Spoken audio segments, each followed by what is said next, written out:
Hello everyone, আমি তোমাদের taro reader অনামিকা চলে এসেছি আজকে একটা রিডিং নিয়ে। সো আজকে রিডিংটা হচ্ছে যাদের জোডিয়াক সাইন ক্যাপ্রিকন বা যাদের রাশি ক্যাপ্রিকন। সো ফার্স্ট কার্ড যেটা তোমাদের জন্য পাচ্ছি সেটা হচ্ছে কিং অফ কাপস। সো এটা কি বলছে?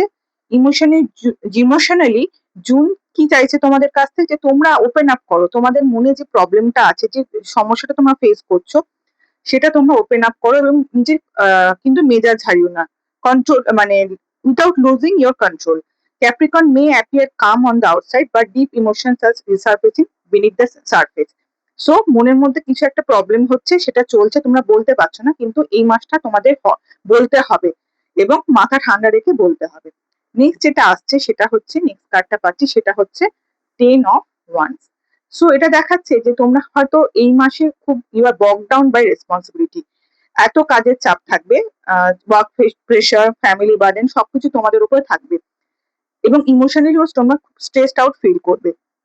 সো এই মান্থটা একটুখানি ইমোশনালি অ্যান্ড ওয়ার্কের দিক থেকেও বার্ডেনসাম হতে চলেছে। নেক্সট যে কার্ডটা পাচ্ছ at the end of the month, যেটা দেখাচ্ছে সেটা পাওয়া যাচ্ছে ace of cups. A beautiful emotional renewal arrives before the month ends. Love begins flowing again after a period of emotional heaviness. So মান্থের প্রথম দিকটা যে সমস্যাগুলো ফেস করবে সেগুলো আস্তে আস্তে ফেড অ্যাওয়ে হয়ে যাবে মান্থের এন্ডে। সো ওভারঅল যেটা দেখছি, June is a month of emotional maturity and rebuilding balance. Thank you. আমার যদি রিডিংটা ভালো লেগে থাকে, প্লিজ তোমরা আমাকে লাইক করো, শেয়ার করো, আমাকে ফলো করো এবং আমার ভিডিওটা শেয়ার করো এবং আমাকে সাবস্ক্রাইব করো। Thank you so much.